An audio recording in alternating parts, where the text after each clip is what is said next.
Finally हम लोग आ गए हैं अपने थर्ड चैप्टर में, जिसका नाम है एडमिशन ऑफ अ पार्टनर।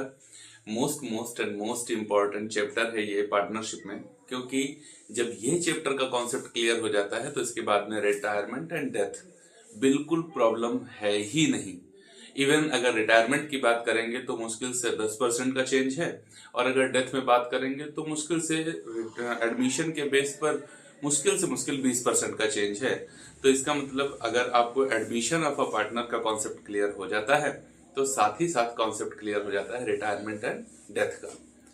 बहुत ही आराम से अगले लगभग 1 घंटे में मैं सारे कॉन्सेप्ट आपके साथ क्लियर कर दूंगा। ये वीडियो आपके लिए बहुत ही ज्यादा यूजफुल तब होगा जब आप रिवीजन के टाइम पर इसको देख रहे हैं, इसीलिए हम वन शॉट इस समय आपको दे रहे हैं। डिटेल में स्टेप बाय स्टेप चीजों को नहीं समझा रहे हैं, सारी चीजें एक साथ और हाँ एक बार में ही ये सारी चीजें आपको डिलीवर हो रही हैं। अलग अलग वीडियो ऐड करके ये वन शॉट नहीं है, कंप्लीट वन शॉट है। मतलब अगर ये वीडियो आप रिवीजन के टाइम देखते हैं तो कोई भी कॉन्सेप्ट आपका ऐसा है ही नहीं जो एडमिशन ऑफ अ पार्टनर के टाइम पर आपका मिस हो जाएगा। लेकिन देखो, फिर याद रखना मेरी बात को बहुत अच्छी तरीके से, तुम्हें बहुत सारी चीजें आती हैं, ये इंपॉर्टेंट नहीं है। तुम जहां पर जिस चीज की जरूरत है उसका यूज कर पाते हो कि नहीं, ये इंपॉर्टेंट है। तो वो कैसे यूज करना है आज हम लोग सीखेंगे लगभग अगले 1 घंटे में, दोनों लोग साथ में मिलकर के इस बात को कि एडमिशन ऑफ अ पार्टनर के time, admission of a new partner के टाइम क्या क्या कंडीशंस होती हैं जिन्हें हमें कैलकुलेट करना है। चलिए हम लोग को आज पढ़ना है एडमिशन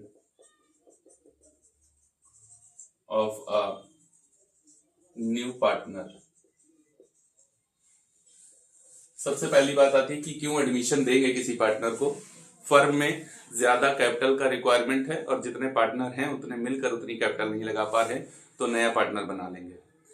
कोई पार्टनर बहुत फेमस है, कोई पर्सन बहुत फेमस है पहले से, अगर उसको पार्टनर बना लेते हैं तो बिजनेस बहुत अच्छा ग्रो करेगा, तो फिर पार्टनर का एडमिशन हो सकता है। बिजनेस जिस मोड में जाने जा रहा है काम करने के लिए, वहां पर रिस्क का लेवल हाई है, जितने पार्टनर हैं वो सारे मिलकर उस रिस्क को बियर नहीं कर सकते, तो नया पार्टनर बना लेंगे और इससे क्या होगा, रिस्क कम हो जाएगा। ये वो कंडीशन है जहां पर न्यू पार्टनर का एडमिशन हो सकता है। अब बात आती है कि जब न्यू पार्टनर आ ही जाएगा तो फिर उसके राइट्स क्या होंगे। देखो, जैसे ही पार्टनर एंट्री ले लिया वैसे ही उसके सारे वही राइट होंगे जो एग्जिस्टिंग पार्टनर के हुआ करते थे। मतलब जिस दिन उसका एडमिशन हो गया उस दिन के बाद जितना प्रॉफिट होगा उसमें उसका शेयर होगा, जो रिजर्व बनेगा उसमें उसका शेयर होगा, जो लॉस होगा उसमें उसका शेयर होगा। बिजनेस के कंडक्ट करने में, डिसीजन मेकिंग में वो पार्टिसिपेट करेगा, बिजनेस की बुक्स को वो एग्जामिन कर सकेगा, उनसे रिलेटेड अगर कोई कॉपी लेना चाह रहा है तो वो ले लेगा। अगर कोई फिर उसके बाद न्यू पार्टनर का एडमिशन होगा तो उसका परामर्श, उसका कंसल्टेशन कंपलसरी हो जाएगा। मतलब राइट वही सारे राइट हैं जो चेंज इन पीएसआर में आप पढ़ के आए हैं या फिर फंडामेंटल ऑफ पार्टनरशिप में आप पढ़ के आए हैं। पार्टनर का जो भी राइट होता है सेम वही राइट हो जाता है एक न्यू एडमिटेड पार्टनर का आफ्टर द एडमिशन। ओके, अब बात आती है कि नया पार्टनर आएगा तो क्या अकाउंटिंग ट्रीटमेंट होगा, क्या क्या चेंजेस होंगे। देखो भाई, अगर तुम 4 लोग बिजनेस कर रहे हो और 5वें को एंट्री देते हो, सपोज दैट 4 लोग मिलकर के ना 1 लाख रुपए का प्रॉफिट कमाते थे। प्रॉफिट अब भी 1 लाख का ही है, लेकिन आदमी बढ़ गए, 5 हो गए। तो पहले 1 लाख में 4 जगह बांटते थे, 25-25 मिलता था। अब 1 लाख को 5 जगह बांटोगे, 20-20 मिलेगा। इसका मतलब है कि जो नया आएगा वो 20,000 लेगा और पुराने 4 20,000 का सेक्रीफाइस करेंगे। बस हो गई ना बात। जब किसी पार्टनर का एडमिशन होगा तो अकाउंटिंग ट्रीटमेंट की बात करेंगे, और अकाउंटिंग ट्रीटमेंट में सबसे पहले क्या करोगे, नंबर एक में क्या करना है, calculation of new and sacrificing ratio. ये क्या, अरे अभी तो बात में आपने ही बताया, 4 लोग पहले थे, 5वां आ गया। 1 लाख पहले 4 जगह बढ़ता था, 25-25 मिलते थे, 5वां आ गया, 20-20 मिल रहे हैं। तो पुराने वाले चारों पार्टनर ने 5-5 हजार सेक्रीफाइस किया, तब तो नया वाला वहां बैठ पाया। इसका मतलब है जब भी कभी भी न्यू पार्टनर का एडमिशन होगा, then you will calculate new profit sharing ratio and sacrificing ratio, but TC applied, term and conditions applied हैं। यहां पर बहुत ज्यादा इंपॉर्टेंट है इन बातों को समझना। एक एक करके सारी चीजें अभी आपको क्लियर कर दूंगा, एक एक कॉन्सेप्ट आपका क्लियर हो जाएगा। फिर दूसरा क्या होगा, अभी तक तो तुम थे नहीं, ये किससे कह रहे हैं, न्यू पार्टनर से। अभी तक तो तुम नहीं थे, तुम्हारे आने से पहले बिजनेस चल रहा था। जब बिजनेस का स्टार्टिंग हुआ था उस समय ना तो उसके पास में उसका कोई सेल था, मतलब टर्नओवर था, ना ही कस्टमर थे।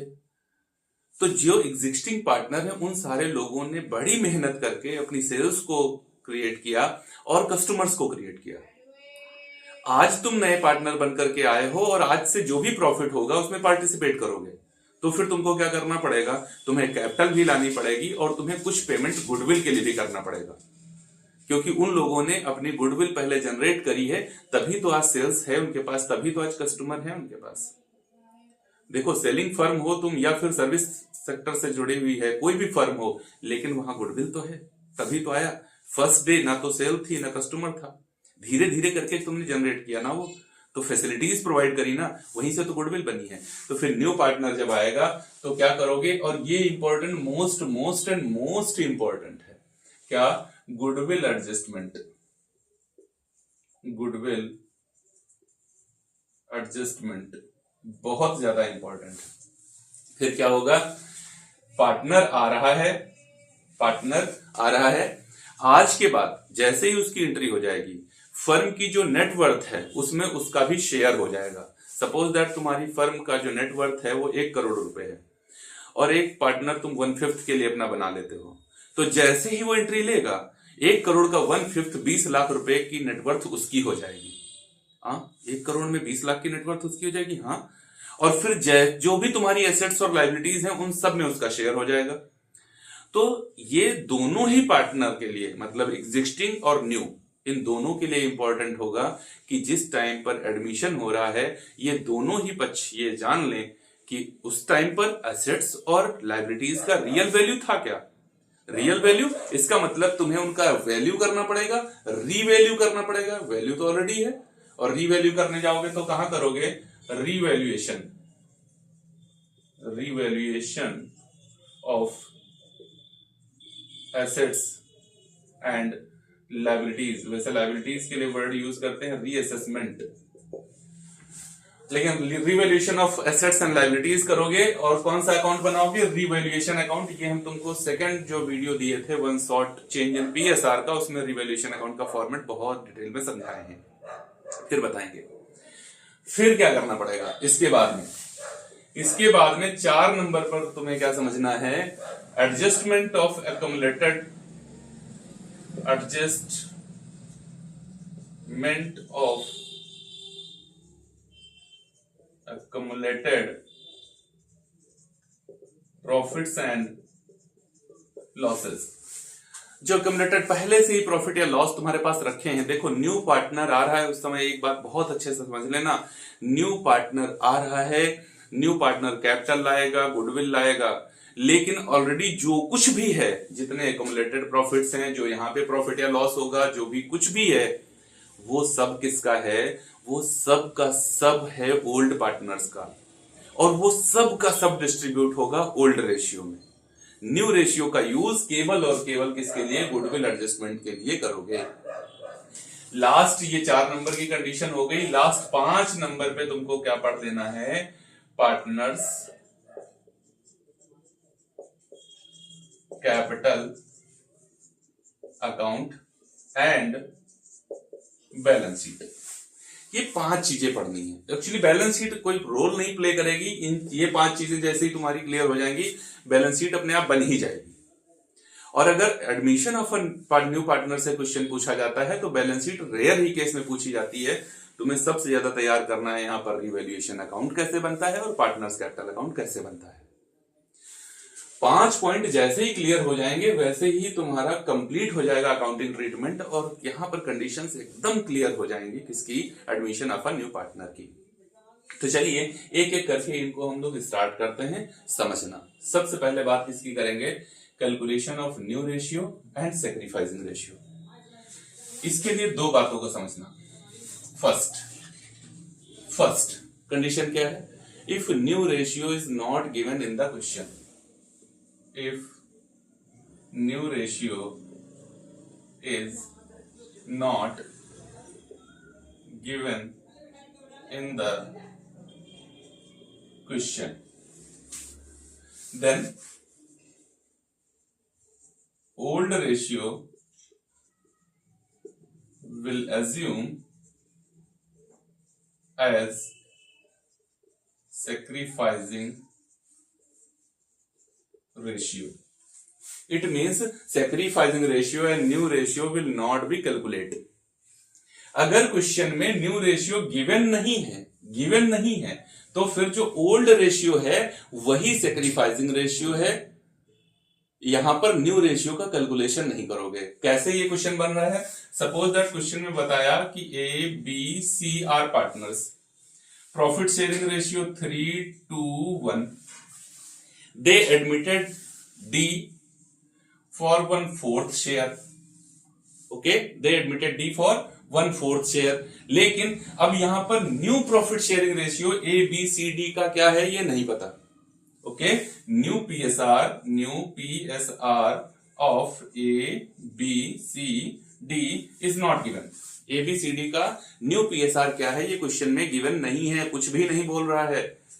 तो यहां पर अगर तुमसे पूछा जाए कि सेक्रीफाइसिंग रेशियो बताओ तो क्या बोलोगे? ए बी एंड सी का सेक्रीफाइसिंग रेशियो 3, 2 और 1 है।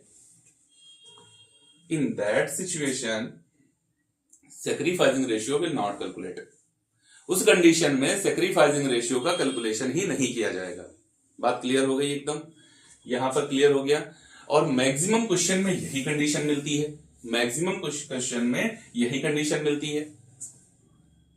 ओके, अब बात आती है कि if new ratio is given, if new ratio is given, अगर न्यू रेशियो क्वेश्चन में गिवन है, if new ratio is given in the question, तो न्यू रेशियो दिया गया है क्वेश्चन में, न्यू रेशियो तो दिया ही गया है, तो फिर सेक्रीफाइसिंग रेशियो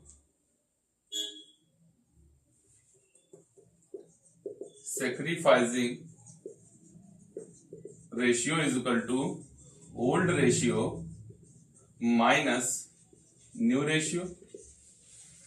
सेक्रीफाइसिंग रेशियो कैसे कैलकुलेट कर लोगे? ओल्ड रेशियो में से न्यू रेशियो माइनस कर दो, जो आएगा वही तुम्हारा सेक्रीफाइसिंग रेशियो हो जाएगा।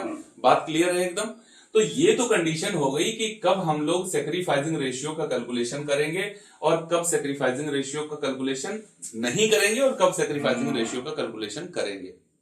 ओके, लेकिन यहां से क्वेश्चन ये भी पूछे जाते हैं, एमसीक्यू टाइप में क्वेश्चन आते हैं कि 3 पार्टनर थे, 4th पार्टनर को उन्होंने एडमिशन दे दिया, अब बताओ उनका न्यू रेशियो क्या होगा। मतलब यहां पर न्यू रेशियो का कैलकुलेशन तो तुमको समझना पड़ेगा। ओके, लेकिन ध्यान रहे जब क्वेश्चन सॉल्व करोगे उसकी कंडीशन तो यही इतनी है। अगर क्वेश्चन में तुम्हें न्यू रेशियो नहीं दिया गया तो फिर सेक्रीफाइसिंग रेशियो का कैलकुलेशन नहीं करोगे, भले ही तुम न्यू रेशियो कैलकुलेट करो। क्वेश्चन में तुमसे कह रहा है कि न्यू रेशियो कैलकुलेट करो और तुमने किया भी है न्यू रेशियो का कैलकुलेशन, लेकिन फिर भी सेक्रीफाइसिंग रेशियो कैलकुलेट नहीं करोगे। सेक्रीफाइसिंग रेशियो ओल्ड रेशियो ही सेक्रीफाइसिंग रेशियो एज्यूम किया जाएगा। और अगर क्वेश्चन में न्यू रेशियो गिवन है, जैसे कह रहा है कि after these admission they are agreed to share profit and loss equally, तो इसका मतलब है कि new profit sharing ratio is given equally, मतलब सभी का 1:1 जितने भी पार्टनर होंगे सबका है यही, तो न्यू रेशियो दिया है। अगर वो दिया है तो सेक्रीफाइसिंग रेशियो का कैलकुलेशन करोगे। और इन दोनों का कैलकुलेशन किया किस लिए जाता है? गुडविल एडजस्टमेंट के लिए किया जाता है। तो चलो खैर, ये तो बात हो गई कि यहाँ पर कैलकुलेशन ऑफ सेक्रीफाइसिंग रेशियो कब हम लोग करेंगे और कब नहीं करेंगे। अब इसके बाद में हम समझते हैं क्या न्यू रेशियो की कैलकुलेशन, कि जब भी पार्टनर का एडमिशन होगा तो न्यू रेशियो का कैलकुलेशन कैसे किया जाएगा। अभी सीख लेते हैं मुश्किल से मुश्किल 10 मिनट के अंदर कि कैसे न्यू रेशियो का कैलकुलेशन करते हैं सभी 4 कंडीशंस में। Calculation of new profit sharing ratio. जितने भी क्वेश्चन हैं वो 4 कंडीशन में डिवाइडेड है। कितनी? 4 कंडीशन में डिवाइडेड है। क्या है वो condition? Number 1, number 2, number 3, number 4। क्या होता है? एक क्वेश्चन ले लेते हैं, hypothetical situation. A and B are partner, profit sharing ratio 3:2. They admitted new partner C for 1/5. Okay, new profit sharing ratio will be okay. ये कंडीशन है। और देखो सुनो, वो कौन कौन सी कंडीशंस होती हैं। फर्स्ट कंडीशन क्या होती है? When no information is given, when no information is given, और when only new partner share is given. First condition क्या है? when only new partner share is given. New partner आया किस शेयर के लिए? 1/5 के लिए आया, यही तो गिवन है, और तो कुछ है नहीं। A B are partner, profit sharing ratio 3:2, they admitted C as a new partner for 1/5 share, new profit sharing ratio will be, और कुछ है ही नहीं। कैसे कैलकुलेशन करोगे? तो देखो इस सिचुएशन में कैसे कैलकुलेशन करना है। 3:2 इनका था, ये 1/5 के लिए आया, तो ये तो 1/5 ले ही लेगा। यहां पर क्या मान लेना? Let's total share of firm is 1, remaining share 1 minus 1/5, 4/5। 1 में से अगर 1/5 इसने ले लिया, कितना बचेगा? 4/5। और 4/5 को ये ए और B old partners old ratio में ही अपने क्या करेंगे? डिस्ट्रीब्यूट कर लेंगे। तो फिर ए का न्यू शेयर, ए शेयर क्या होगा? 3/5 ऑफ 4/5 इज 4/5 का 3/5, 3 2 5, 3/5 किसका हो जाएगा? ए का। क्या होगा? 4 3 12, 5 25, और 20 शेयर कितना? 2/5 ऑफ 4/5 कितना होगा? 8 25, और सी शेयर कितना है? 1/5 के लिए आया, लेकिन देखो यहां सब कहीं 25 है, तो इसको भी 5 से मल्टीप्लाई दे दो, तो कितना हो जाएगा? 5/25। और कैसे जानोगे कि तुमने कैलकुलेशन सही कर ली है या गलत? ये कैसे समझोगे? तो देखो, जब न्यू पार्टनर का शेयर सॉल्व होकर के वही आ जाए जिसके लिए वो आया था, इसका मतलब कैलकुलेशन आपकी ठीक चल रही है। इसको सॉल्व कर लो, क्या आएगा? 1/5। तो अगर न्यू शेयर पूछा जाए, न्यू पीएसआर, तो क्या हो गया? 12, 8 और 5। ओके, बात क्लियर? अगर सेक्रीफाइसिंग रेशियो पूछा जाए, सेक्रीफाइसिंग रेशियो, तो क्या होगा? ए क्या सेक्रीफाइस कर रहा है? ओल्ड माइनस न्यू होता है फॉर्मूला। ए क्या सेक्रीफाइस कर रहा है? ए का ओल्ड शेयर क्या था? 3/5 माइनस, अब न्यू शेयर क्या है? 12, 25 एलसीएम ले लो, 5 25 और 5 दिया 15 माइनस 12 3, और 20 सेक्रीफाइस 25 माइनस 8 25 कितना?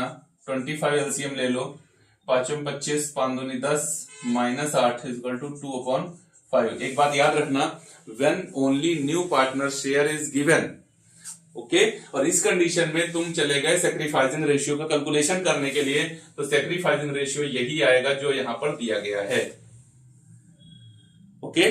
जब भी कभी केवल न्यू पार्टनर का शेयर दिया होगा और इस सिचुएशन में सेक्रीफाइसिंग रेशियो निकालोगे, तो जो इनका ओल्ड रेशियो है वही इनका सेक्रीफाइसिंग रेशियो निकल के आएगा। देखो यहां पर 3:2 इनका ओल्ड रेशियो है, 3:2 इनका सेक्रीफाइसिंग आ रहा है, और उम्मीद है ये बात तुम्हें समझ में भी आ गई होगी। फर्स्ट कंडीशन, और देखो ये कंडीशन 80% क्वेश्चंस में, जब एग्जाम क्वेश्चन सॉल्व करना शुरू करोगे तो 80% क्वेश्चंस में यही कंडीशन आएगी, इसलिए इसको बहुत अच्छे से समझना। अच्छा, दूसरी कंडीशन क्या होती है? When new partner acquire his share from old partners equally. क्या करता है, जब न्यू पार्टनर ओल्ड पार्टनर से अपना शेयर इक्वली एक्वायर करता है, इक्वली दोनों से लेता है ओल्ड पार्टनर से, तब कैसे कैलकुलेशन होती है। ओके, ये कंडीशन मिलती है। कई बार मिलेगा A and B are partners, profit sharing ratio 3:2, they admitted C as a new partner for 1/5 share, he acquire his share from A and B equally, new profit sharing ratio will be. अब कैसे calculation करेंगे, देखो सी कितने के लिए आया 1/5, अब C share क्या है 1/5 और इक्वली मतलब 1/2 कितना हो जाएगा 1/10, 1/10 from A and 1/10 from B लेगा ये। तो ए का न्यू शेयर क्या होगा, ए का शेयर था क्या 35, यही वाला लेके चलते हैं, माइनस उसमें से 110 दे दिया, एलसीएम ले लो 10 को, कितना आएगा 5 दूना 10, 3 दूना 6 और ये 1 5/10। बी का शेयर 25 माइनस 110, 10, 5 दूना 10, 2 दूनी 4, 3 10 और सी का शेयर 110 प्लस 110 कितना हो जाएगा 210। ओके, क्या हो जाएगा 210। फिर कैसे समझेंगे सर, इस सिचुएशन में कैसे समझेंगे, पिछले में तो आपने बता दिया था कि यहां सॉल्व करके उसी का शेयर आ जाए तो फिर ठीक, अरे यहां पर भी शेयर वही आ जाएगा 210 को सॉल्व करके देख लो, 2 1 जा 2 एंड 2 5 जा 10, क्लियर। 1/5 आ गया, सी किस शेयर के लिए आ रहा था 1/5, इसका मतलब तुम्हारी कैलकुलेशन एकदम ठीक है, इसमें कोई इफ एंड बट नहीं है। न्यू पीएसआर क्या हो गया, new PSR 5 3 2, sacrificing ratio old minus new, a का ओल्ड रेशियो क्या था 3/5, अब क्या है 5 10 ले लो, 5 दूना 10, 3 दूनी 6 और 5 110 ये सैक्रिफाइस कर रहा है, और B 25 minus 310 is equal to 10 ले लो, 5 दूना 10, 2 दूनी 4 माइनस 3 110। अरे भाई इतना करने की जरूरत क्या थी, यहीं पर लिखा था वो अपना शेयर इक्वली ले रहा है, तो सैक्रिफाइसिंग रेशियो क्या आएगा 1:1 ही तो आएगा।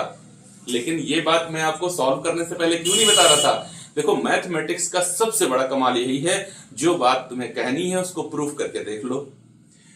यहां मैंने कह दिया कि जब only new partner share given होगा क्वेश्चन में, तो इस कंडीशन में कैलकुलेशन करोगे तो यही सैक्रिफाइसिंग आएगा।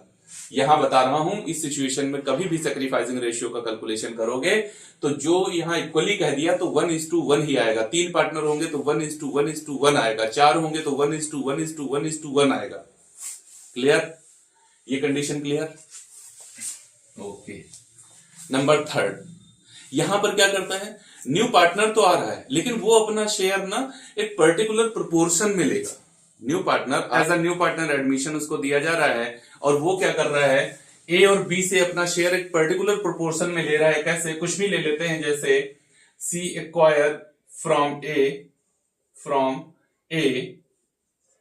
320 एंड फ्रॉम बी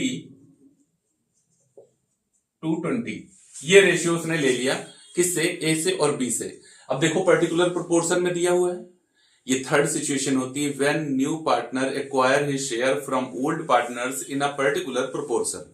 कैसे कैलकुलेशन करोगे, देखो ए अपने शेयर का कितना 320 उसको दे रहा है, तो ए का शेयर क्या बचेगा, ए शेयर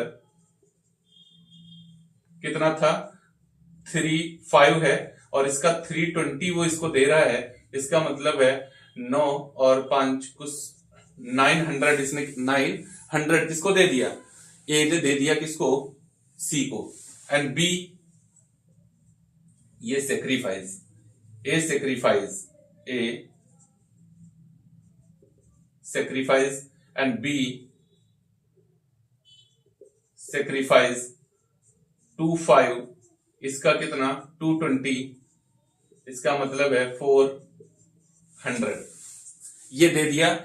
ए ने कितना सेक्रीफाइस किया in favour of c 900 and B sacrifice 400 in favour of सी। तो ए का शेयर बचेगा क्या, ए शेयर क्या ए का शेयर था 35 माइनस 9 और 100, क्या बचेगा 100 ले लो एलसीएम, क्या होगा 20 पंचे 100 और 20 दिया 60 माइनस 9 कितना बचेगा 51/100। फिर बी शेयर, बी का शेयर क्या है 25, उसमें से कितना दे दिया 400 उसको दे दिया। ओके, अब यहां पर इसको सॉल्व करोगे तो कितना आएगा 100 और यहां पर 100 एलसीएम ले लिया 5 20 20 दूना 40, 40 माइनस 4 हो गया कितना 36 डिवाइडेड बाय और अपॉन में 100। सी का शेयर क्या है, सी शेयर इसको 9 और 100 मिला किससे ए से और 4 और 100 मिला किससे बी से, तो 9 और 100 प्लस 4 और 100 इसको ले लेंगे तो कितना हो जाएगा 9 4 13 13/100।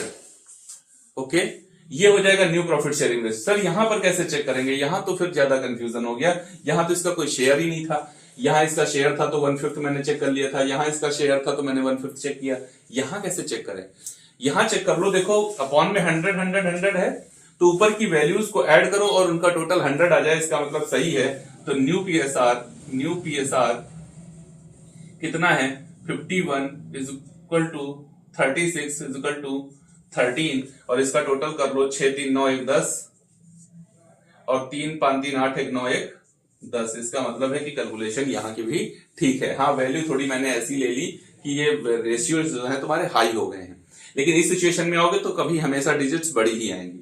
एकदम क्लियर हो गया। अब यहां सेक्रीफाइसिंग करके देख लो, sacrificing ratio old minus new. Okay, old ratio क्या था ए का 35 माइनस न्यू रेशियो क्या है 51/100। 20 पंचे 100 ले लो पहले, ये 20 पंचे 100 और 20 दिया 60, 60 माइनस 51 इज इक्वल टू 9 और 100 और बी 25 माइनस कितना 36/100 कितना 100, 20 दूना 40 माइनस 36 कितना 4/100। क्या जरूरत थी सेक्रीफाइसिंग रेशियो की, यहीं पर करके आए हो, जो यहां किए हो सेक्रीफाइस वही तो यहां आएगा निकल के। तो जब कभी इस सिचुएशन में ऐसा क्वेश्चन है तो सेक्रीफाइसिंग रेशियो फिर से कैलकुलेट करने मत जाना, यहां पर आपने सेक्रीफाइसिंग रेशियो ही तो कैलकुलेट किया है। 35 का उसने 320 इसको दिया तो 900 वही देखो यहां निकल के आ रहा है, 25 का 220 किया तो 400 वही देखो यहां पे निकल के आ रहा है। बात क्लियर है, सेक्रीफाइसिंग समझ में आ रहा है। ओके, तो ये 3 सिचुएशन हो गई हैं जहां पर first condition when only new partner share is given, when new partner acquire his share from old partners in equal proportion, यहां पर new partner acquire his share from old partners in a particular proportion. चौथी condition है लेकिन अब इस board पे आएगा नहीं तो इसको इरेज करना पड़ेगा। फिर फोर्थ कंडीशन को हम लोग समझते हैं, और फोर्थ कंडीशन क्या है हमारी, 2 पार्टनर थे और इनका प्रॉफिट शेयरिंग रेशियो 3:2 है। फोर्थ कंडीशन क्या होती है, old partners surrender his share in favour of new partner. Fourth condition क्या होती है, fourth condition old partners surrender his share in favor of new partner। Old partner अपना share surrender करते हैं किसके फेवर में, न्यू पार्टनर के share, new partner के फेवर में। जैसे ए का शेयर ये है 3 और ए बी 2 पार्टनर हैं। अब यहां पर क्वेश्चन कैसे बनेगा, suppose that A and B are partners, profit sharing ratio 3:2, they admitted C as a new partner and A surrender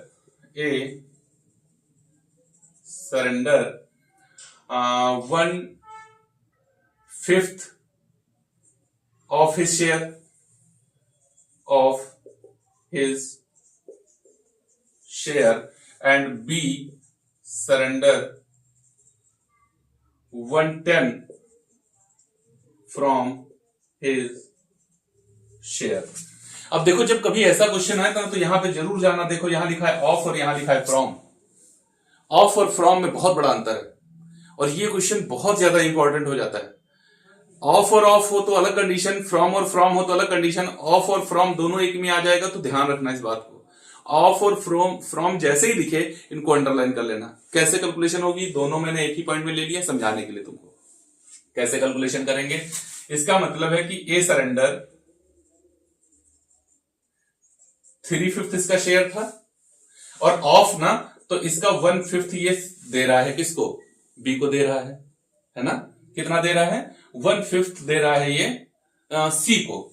इसको 1/5 की जगह 1/3 कर लेते हैं, 1/3 क्या आएगा ये 3/15। ओके, सॉल्व कर ले क्या आ जाएगा 1/5। इसका मतलब अपने शेयर का 1/5 इसने किसको दे दिया, सी को दे दिया। अच्छा, बी सरेंडर, बी का सरेंडर कैलकुलेट करने के लिए ऐसा कैलकुलेशन मत करना, वहां सीधे लिखा हुआ कि फ्रॉम हिज शेयर, अपने शेयर से उसने सीधा कितना दे दिया 110 दे दिया, ये कैलकुलेशन ही मत करना। बात समझ रहे हो।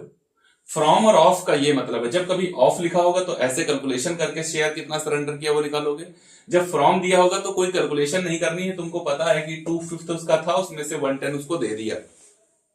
ओके, क्लियर है। तो अब जब इन्होंने ये सरेंडर कर दिया तो अब ए का शेयर है क्या, ए का शेयर क्या था 3/5, उसमें से कितना दे दिया 1/5, क्या बचेगा 2/5। बी का शेयर क्या है, बी शेयर 2/5 माइनस 110, 10 ले लो एलसीएम, 5 दूना 10, 2 दूना 4 और -1 बराबर 310। सी का शेयर क्या है, सी का शेयर कैसे निकालोगे, देखो सी ना, जो ये सरेंडर कर रहे हैं वही तो वो पा रहा है, जो ए और बी सरेंडर कर रहे हैं वही तो सी पा रहा है। तो सी को 1/5 मिला है ए से और 110 मिला है किससे, बी से, तो कितना 1/5 प्लस 110, अब एलसीएम ले लो 10, 5 दूना 10, 2 प्लस 10 = 10, 310। अब रेशियो निकालोगे तो क्या बनेगा, देखो यहां पर तो 10 है लेकिन यहां पर नहीं है, तो इसको 2 से मल्टीप्लाई दे दो और 2 कर लो इसको, तो कितना हो जाएगा, अब ऊपर मल्टीप्लाई दोगे तो न्यू पीएसआर क्या होगा 4, 4, 3। मोस्ट इंपॉर्टेंट क्वेश्चन है, डीके गोयल की बुक में जाओगे तो 16 नंबर की बुक में 16-17 नंबर के क्वेश्चन पे ये तुमको मिल जाएगा। क्वेश्चन नंबर 16-17 पे जाओगे तो ये वाला क्वेश्चन सेम टू सेम मिल जाएगा ऐसे ही, तो देख लेना वहां पर। और ये कंडीशन सबसे ज्यादा इंपॉर्टेंट होती है, लेकिन जब अलग से कैलकुलेशन कराएगा तब, जब प्रैक्टिकल प्रॉब्लम सॉल्व करोगे तो सबसे ज्यादा कंडीशन पूछी जाती है फर्स्ट वाली, when only new partner share is given in the question. Okay, अब देखो मैंने आपको बता दिया कि कैलकुलेशन कैसे किया जाता है, चारों कंडीशन क्लियर हो गई। इसके बाद में बात आती है कि हम न्यू रेशियो सैक्रिफाइसिंग रेशियो का यूज कैसे करेंगे। तो मैंने बताया कि जब क्वेश्चन में न्यू रेशियो गिवन होगा तो सैक्रिफाइसिंग रेशियो कैलकुलेट किया जाएगा, लेकिन अगर न्यू रेशियो क्वेश्चन में गिवन नहीं है, इस तरीके से तुमने कैलकुलेशन करी है, then you will not calculate sacrificing ratio. Old ratio will assume sacrificing ratio, old ratio ही सैक्रिफाइसिंग रेशियो एज्यूम किया जाएगा, न्यू रेशियो सैक्रिफाइसिंग रेशियो का कैलकुलेशन नहीं करोगे। तो फर्स्ट पॉइंट क्लियर हुआ, जहां पर calculation of new ratio and sacrificing ratio है, पूरी सारी कंडीशंस, ये 4 कंडीशंस ही होती हैं। प्रैक्टिस करना खूब, जहां पे ना समझ में आए कमेंट बॉक्स में आके बताना, हम उस पर फिर से वीडियो आपको प्रोवाइड करा देंगे। अब चलते हैं नेक्स्ट मोस्ट इंपॉर्टेंट टॉपिक, जहां पर मैं आपको समझना है गुडविल का adjustment. Eight the time of admission, adjustment of goodwill. Confusion इसी में होता है क्योंकि बाकी इंफॉर्मेशन तो क्वेश्चन में गिवन होती है, एडजस्टमेंट को पढ़ते रहो, बैलेंस शीट को देख लो, सारी चीजें 1 to 1 करते रहो, सब कुछ ठीक हो जाएगा। प्रॉब्लम होती है गुडविल के एडजस्टमेंट में, क्या क्या प्रॉब्लम होती है और क्या क्या कंडीशंस होती हैं, चलिए समझ लेते हैं लगभग अगले 15 मिनट में पूरा का पूरा गुडविल कॉन्सेप्ट। सबसे पहले देखो, एक बात याद रखना, एडमिशन हो रहा है, न्यू पार्टनर आएगा तो गुडविल लाएगा। एडमिशन हो रहा है, न्यू पार्टनर आएगा, गुडविल लाएगा, पक्का है, बिल्कुल लाएगा ही लाएगा, कहीं पर कोई इफ एंड बट नहीं है, लेके आएगा। ओके, तो चलो कैसे क्या क्या कंडीशंस होंगी, कैसे उसको समझोगे, क्या करोगे और क्या जर्नल एंट्री करोगे, वो सब समझ लेते हैं। 3 condition, first new partner paid his share of goodwill to old partners privately. No entry will pass. No entry will pass. अब क्या लगता है इसी कंडीशन देगा क्वेश्चन में? नहीं, ये कंडीशन कभी आई नहीं, आज तक नहीं आई। अभी तक मैंने जितना पढ़ाया उसमें कभी ये कंडीशन नहीं आई, आएगी भी नहीं होती है। फिर क्या होगा? दूसरी कंडीशन होगी when new partner brings his share of goodwill in cash. ये कंडीशन 75% क्वेश्चन में होती है। न्यू पार्टनर आएगा, कैश में अपनी गुडविल लाएगा, क्या एंट्री करोगे? सबसे पहले देखो वो कैपिटल लेके आएगा, जो कैपिटल लाता है उसके लिए एंट्री क्या होती है? कैश अकाउंट डेबिट, कैश या फिर बैंक अकाउंट डेबिट कुछ भी कर सकते हो, to new partners capital account, capital लेके आएगा, और to premium for goodwill account, ये एंट्री करेंगे। Okay, being goodwill brought by the new being capital and goodwill brought by the new partner in cash. Okay, याद रखना ये entry तो होगी। फिर दूसरी एंट्री करोगे, क्या दूसरी एंट्री करोगे? ये प्रीमियम फॉर गुडविल डिस्ट्रीब्यूट करेंगे sacrificing partners in their sacrificing ratio. Okay, तब एंट्री क्या पास करोगे? तो फर्स्ट एंट्री ये हो जाएगी, सेकंड एंट्री कंपल्सरी है जो पास करोगे। क्या एंट्री करोगे? Premium for goodwill account debit to sacrificing partners capital account, being goodwill distributed among the sacrificing partners in their sacrificing ratio. sacrificing ratio, हाँ दोनों सिचुएशन बताई थी। न्यू रेशियो दिया होगा तो sacrificing ratio you will calculate old minus new करके, and अगर question में न्यू रेशियो नहीं दिया गया है तो old ratio you will assume as a sacrificing ratio। बात क्लियर है? लेकिन हाँ, ये गुडविल जो ये लेके आया है वो मिलेगी केवल और केवल सेक्रीफाइसिंग पार्टनर को। सपोज दैट तुमने सेक्रीफाइसिंग रेशियो निकाला, ए बी सी 3 पार्टनर थे, लेकिन ए और सी ने सेक्रीफाइस किया, बी ने सेक्रीफाइस नहीं किया, तो ये वाली पूरी की पूरी गुडविल केवल ए और सी में डिस्ट्रीब्यूट होगी। उनके सेक्रीफाइसिंग रेशियो में बी को कुछ नहीं मिलेगा। गुडविल वो लेगा जो सेक्रीफाइस कर रहा है। अरे जाहिर सी बात है भाई, जिसको नुकसान नहीं हुआ वो लेगा क्यों? जिसको नुकसान हुआ उसको कुछ मिलेगा भी भाई, जिसने सेक्रीफाइस ही नहीं किया उसको गेन क्यों होगा? बात क्लियर? तो जब कभी भी ये कंडीशन होगी, दो एंट्री पास करी जाएंगी, कैश में वो गुडविल लेके आएगा और फिर वो गुडविल को डिस्ट्रीब्यूट कर दिया जाएगा ओल्ड सेक्रीफाइसिंग पार्टनर्स में उनके सेक्रीफाइसिंग रेशियो में। Third condition, when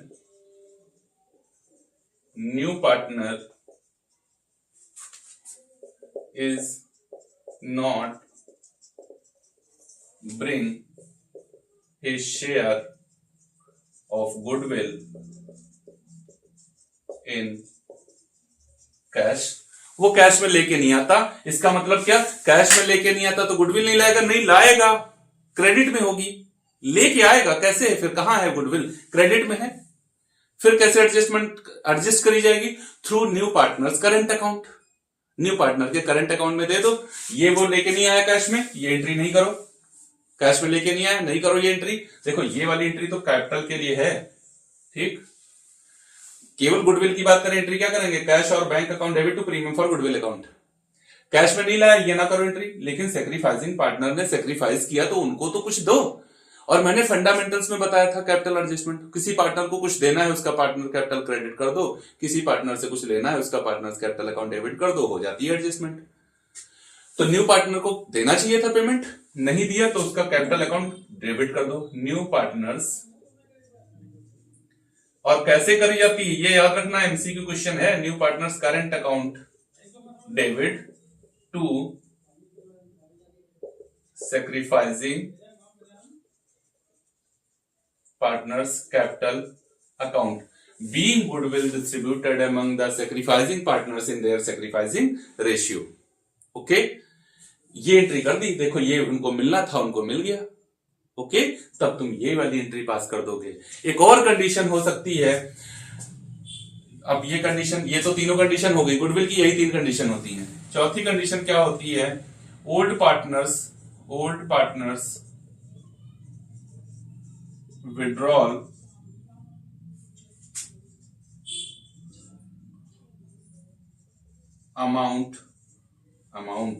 amount of goodwill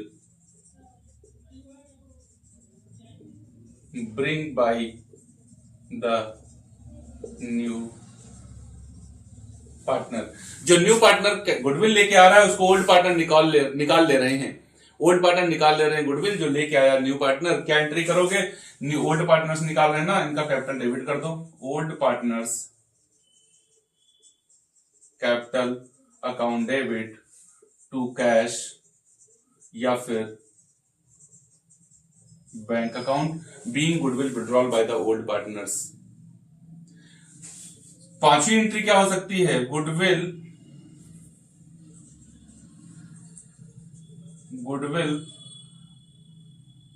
exist in the balance sheet.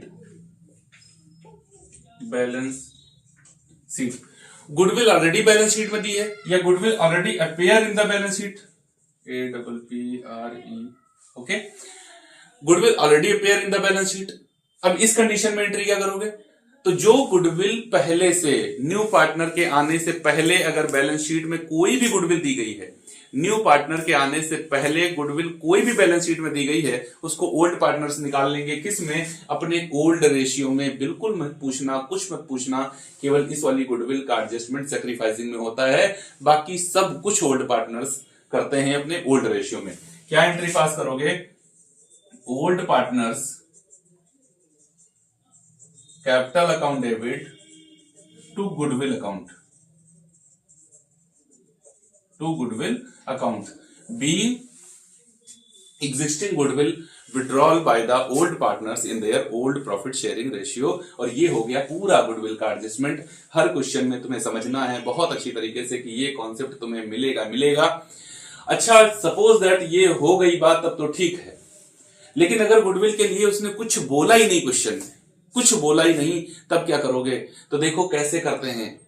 जब जैसे ये सिचुएशन है, डायरेक्ट उसने बता दिया कि C admitted as a new partner, he bring ₹3 lakh as his share of capital and ₹50,000 as his share of premium for goodwill. So simple, दिया गया है 3 लाख वो कैपिटल के लिए लाया, 50,000 गुडविल के लिए लिया है, बस बात खत्म हो गई। क्वेश्चन में कुछ नहीं देगा, जब क्वेश्चन में कुछ नहीं देगा तब बोलेगा गुडविल वैल्यूड एट 1,80,000 या फिर 2 लाख या फिर 4 लाख, ऐसे बोलेगा। और न्यू पार्टनर आ रहा है, न्यू पार्टनर सी 1/5 शेयर के लिए, और फर्म की गुडविल ऐसे बता रहा है कि इस तरीके से वैल्यूड की गई है 1,80,000 या 2 लाख या 4 लाख, ऐसे कुछ भी बोल दिया। तब फिर क्या करोगे, तो न्यू पार्टनर का शेयर कैसे निकालोगे, new partners share in goodwill. Suppose that 2 lakh की गुडविल का वैल्यूड किया गया, तो 2 लाख और इसका 1/5 तुम ले आओ भाई, कितना, 40,000। इस तरीके से कैलकुलेशन कर लोगे। तो पहली सिचुएशन क्या हो गई कि direct information is given in the question, C admitted as a new partner and he brings rupees 3 lakh as his share of capital and 50,000 as his share of premium for goodwill। और second information, value of firm's goodwill is given in the question। Firm की goodwill का question में value दिया हुआ है, तो इस तरीके से निकाल लिया। अच्छा, तीसरा हिडन गुडविल का कैलकुलेशन कैसे करोगे, कुछ दिया ही नहीं है, हिडन गुडविल कैसे कैलकुलेट करोगे। तो चलो इसको इरेज करके अब समझाते हैं आपको कैसे कैलकुलेशन की जाएगी हिडन गुडविल की। हिडन गुडविल का कॉन्सेप्ट समझना बहुत बढ़िया इजी है, आराम से समझ लेना। बस एक बात आपको याद होनी चाहिए कि न्यू पार्टनर आ रहा है तो गुडविल लेके आएगा। अब गुडविल पूरे क्वेश्चन में तुमने सर्च कर ली, कहीं पर गुडविल का नाम ही नहीं है, तो फिर इसका मतलब क्या? अरे इसका मतलब सिंपल है कि हिडन गुडविल है, गुडविल छिपी है, लेके आएगा, पक्का है लेके आएगा। नहीं मानेगा, उसको लेके आना पड़ेगा। नहीं मानेगा कौन? ओल्ड पार्टनर्स नहीं मानेंगे, कहेंगे गुडविल लेके आओ तभी पार्टनर में एज ए पार्टनर तुमको एंट्री देंगे। फिर प्रॉब्लम आएगी कि कैलकुलेशन कैसे करेंगे। देखो बताते हैं। सपोज दैट क्वेश्चन कैसे होगा, A and B are partners, profit sharing ratio 3:2। They admitted C as a new partner for 1/5 share. He brings rupees 5 lakh as his share of capital. Capital of A and B is rupees ले लेते हैं, कुछ भी मान लेते हैं। कितनी assume कर लिया जाए? चलो इसको मान लेते हैं हम लोग कितना, इसकी 6 लाख रुपए की कैपिटल मान लेते हैं और इसकी 4 लाख रुपए की कैपिटल मान लेते हैं। ओके, ऐसे क्वेश्चन होगा क्या? A and B are partners, profit sharing ratio 3:2, their fixed capital is rupees 6 lakh and 4 lakh. They admitted C as a new partner for 1/5 share. He brings rupees 5 lakh as his share of capital. Okay, value of goodwill will be, कैसे calculation करोगे? इसके साथ में इस question में फिर adjustment भी हो सकती है। ये तो एक सिंपल सा क्वेश्चन हो गया, एडजस्टमेंट भी अभी बता दे रहा हूं कैसे करेंगे, सब कुछ बता दूंगा। देखो कैलकुलेशन क्वेश्चन में सॉल्व कैसे करोगे, आपको क्या चाहिए होगा, हमेशा ओल्ड पार्टनर्स कैपिटल ऑलवेज कैसी चाहिए, old partners capital after adjustment. जैसे इनकी कैपिटल 6-4-10 लाख दिख रही है, सपोज दैट रिवैल्यूएशन में लॉस होता है 1 लाख का, तो यहां से माइनस कर देंगे, ठीक है ना। जर्नल रिजर्व है 2 लाख का, तो फिर इसमें ऐड कर लो। पीएल का बैलेंस है 2 लाख का, तो इसमें ऐड कर लो। मतलब एक्युमुलेटेड प्रॉफिट्स या फिर लॉसेस जितने भी हैं वो सब एडजस्ट करने के बाद में जो कैपिटल बचती है वो कैपिटल चाहिए होती है हिडन गुडविल के कैलकुलेशन के लिए। कोई लॉस है तो इनकी कैपिटल को ऐड करके लॉस उसमें से हटा दोगे, कोई प्रॉफिट का पॉइंट है तो इनकी कैपिटल को ऐड करके वो प्रॉफिट का भी पार्ट इसमें ऐड कर दोगे, तब आएगी इनकी एग्जैक्ट गुडविल आफ्टर एडजस्टमेंट। लिख देता हूं, old partners capital, old partners opening capital minus losses plus profits is equal to adjusted capital. और हमेशा क्वेश्चन में कौन सी चाहिए तुमको कैपिटल? Adjusted capital. अब देखो कैलकुलेशन कैसे शुरू करोगे। C admitted as a new partner for 1/5 share and bring rupees 5 lakh as his share of capital. Okay, C admitted for 1/5 share and he bring rupees 5 lakh as his share of capital. It means total capital of the firm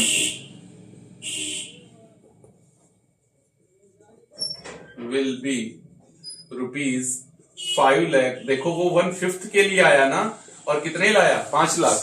1/5 share पा रहा है, कितने लेके आ रहा है? 5 लाख। इसका मतलब firm की कैपिटल क्या रही होगी? 25 लाख। कितनी रही होगी? फर्म की कैपिटल कितनी होगी? 25 लाख। तभी तो इससे कहा कि 1/5 के लिए आ रहे हो तो 5 लाख लेके आओ।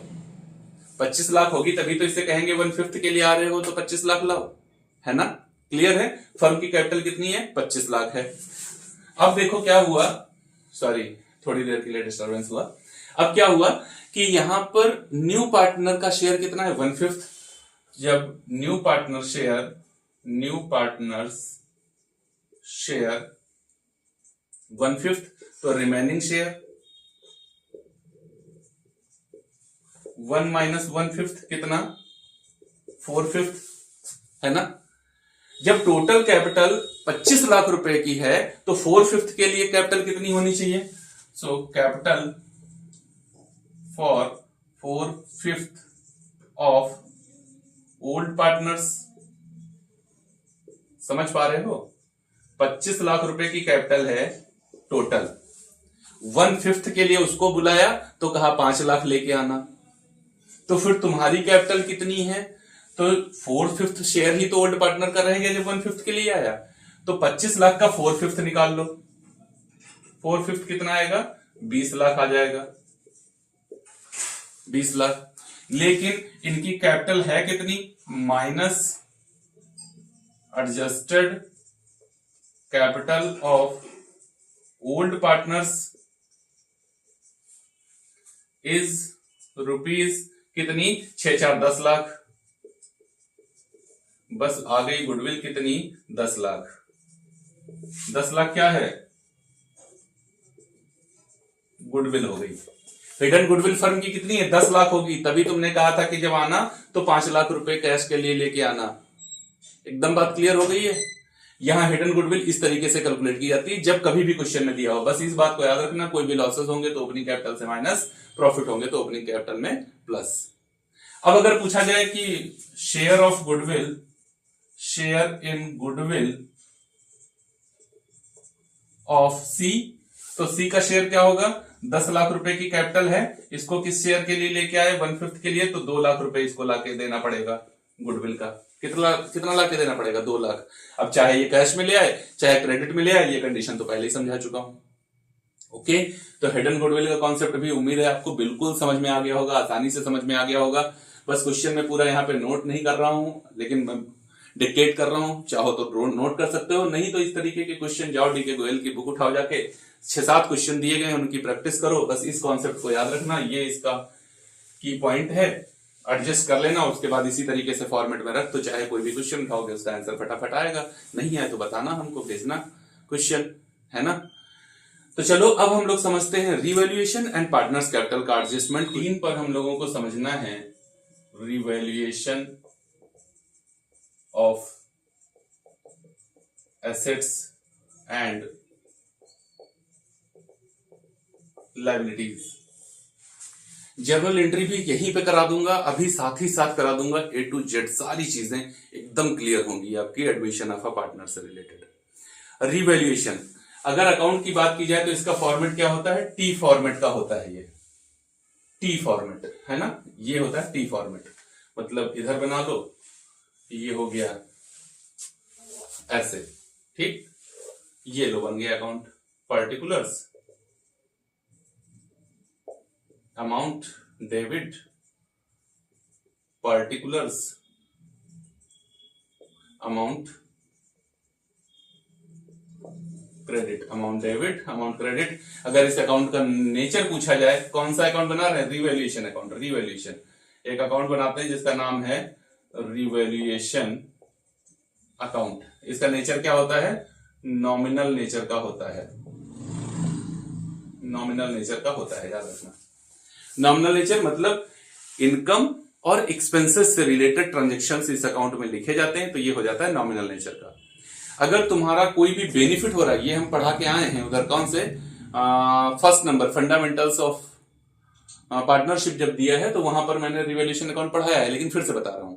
अगर तुम्हारा कहीं से प्रॉफिट दिखने लग जाए तो इस साइड में, और कहीं से लॉस दिखने लग जाए तो इस साइड में, ओके।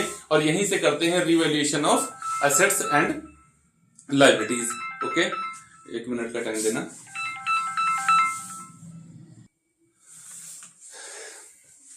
अब कैसी एडजस्टमेंट होती है इससे रिलेटेड, देखो सबसे पहले एक चीज समझना, अंडर वैल्यूएशन, ओवर वैल्यूएशन।